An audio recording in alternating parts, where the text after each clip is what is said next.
Hey friends, if you wish to fix the error, installer encountered an error on Windows, then please watch this video. I will guide you through the resolutions. So the first solution is to update Windows.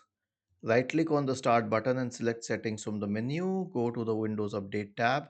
Select check for updates and let it check for updates. The next solution is to restart the Windows installer service. Search for services in the Windows search bar and open services. Scroll down to the Windows installer service.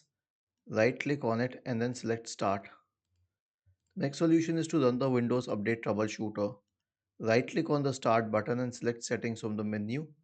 Go to the system tab on the list on the left hand side and select troubleshoot. Select other troubleshooters and click on run corresponding to the Windows Update Troubleshooter. Okay, and the last solution will be a clean boot. Search for system configuration in the Windows search bar and open system configuration. Go to the services tab. Check the box associated with hide all Microsoft services.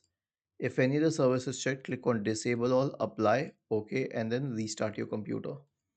Was this helpful? If yes, then please subscribe to the channel. If not, then let us know in the comment section of the video on how we could help you further. Thank you for watching this video and have a nice day.